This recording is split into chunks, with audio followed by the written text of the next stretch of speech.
क्या आपने कभी सोचा है हमारी आज की शादियों में जो शोर, लाइटें और फैशन दिखता है उसकी जड़ें कहाँ से आई? कभी वो दिन भी थे जब शादी मतलब एक पूरे राज्य का उत्सव हुआ करता था, जहाँ सैकड़ों लोग महीनों तक तैयारी करते थे और एक निमंत्रण भेजना भी राष्ट्रीय सम्मान का प्रतीक होता था। स्वागत है आपका हिस्ट्री एंड मिस्ट्री चैनल पर। आज हम खोलने जा रहे हैं वो परतें जहाँ से शुरू हुई भारतीय शादियों की असली कहानी। राजा महाराजाओं की शादियां राजनीतिक गठबंधन भी होती थी, यानी दो राज्यों का जुड़ना। विवाह की घोषणा होने पर दूत यानी कि मैसेंजर भेजे जाते थे।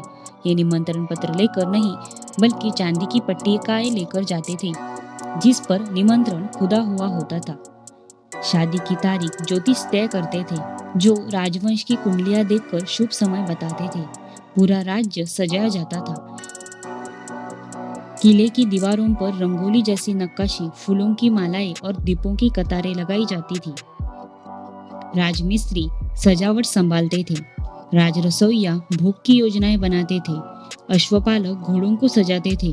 राज संगीतकार गीतों की रिहर्सल करते थे और महिलाओं का काम होता था दुल्हन के श्रृंगार कक्ष की व्यवस्था करना। चंदन, इत्र, केश सज्जा सब कुछ देसी अंदाज में किया जाता। दुल्हन या दूल्हे की बारात में हाथी, ऊंट, घोड़े, पालकी और सैनिक की सुरक्षा होती थी।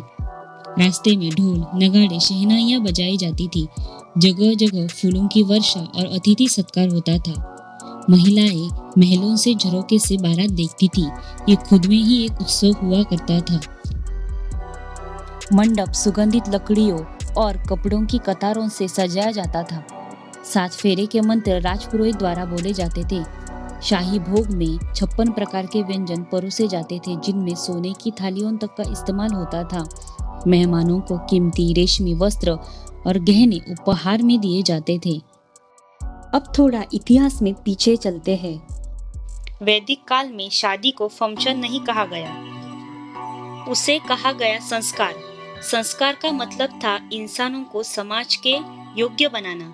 विवाह इसलिए नहीं होता था कि अब उम्र हो गई है, बल्कि इसलिए कि अब व्यक्ति गृहस्थ आश्रम की जिम्मेदारी उठा सकता है।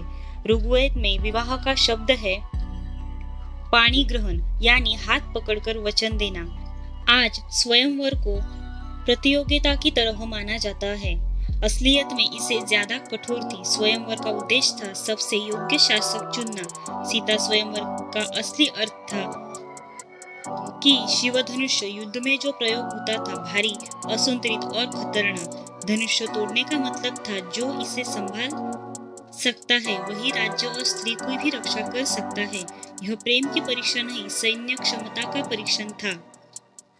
वैसे ही दूसरा उदाहरण है द्रौपदी स्वयंवर। सबसे ज्यादा गलत इसे समझा गया है।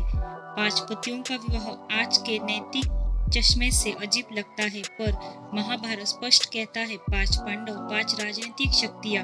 ये विवाह एक राजनीतिक एकता थी। यह सामान्य नियम नहीं था, बल्कि असाधारण परिस्थिति का समाधान था। गुप्त और राजपूत काल में विवाह का एक अलग ही दौर देखने को मिला। जब राज्य स्थिर हुए, सीमाएं बनी, अब विवाह ने एक नया रूप ले लिया था। तब विवाह भूमि का समझौता, सेना का गठबंधन या कर और व्यापार की सुरक्षा के लिए करा जाता था। अब शादियां थीम बेस्ड हो गई है। Royal look, destination wedding, Bollywood style. निमंत्रण अब या तो वीडियो द्वारा या फिर फोटो भेजकर दिया जाता है। पहले राज दरबार के शिल्पकार मंडप बनाते थे, अब इवेंट प्लानर करते हैं। पहले निमंत्रण दिल से दिया जाता था, अब डिजिटल लिंक से भेजा जाता है। वैदिक काल की शादियां दिखावे के लिए नहीं थी, बल्कि जिम्मेदारी और नियमों पर टिकी थी। आज समय बदल गया है, लेकिन समझ आज भी उतनी ही जरूरी है। लेकिन हर युग की अपनी खूबसूरती होती है। जहां अभी कुछ रस्में हमें हमारे इतिहास से जोड़े रखती है। समय बदल गया, पर 7 फेरे आज भी वही है, बस उनके चारों ओर की दुनिया बदल गई है। अगर आपको ये यात्रा पसंद आई हो तो हमारे चैनल को सब्सक्राइब जरूर करें, क्योंकि आगे हम बताएंगे भारत की सबसे रहस्यमयी शाही शादियां, जहां कुछ रस्में आज भी रहस्य बनी हुई है। क्या आप बताएंगे, क्या वैदिक काल के विवाह के नियम आपने पहले कभी सुने थे? कमेंट में जरूर लिखिएगा। और ये भी बताइएगा कि अगला टॉपिक किस विषय पर हो। धन्यवाद।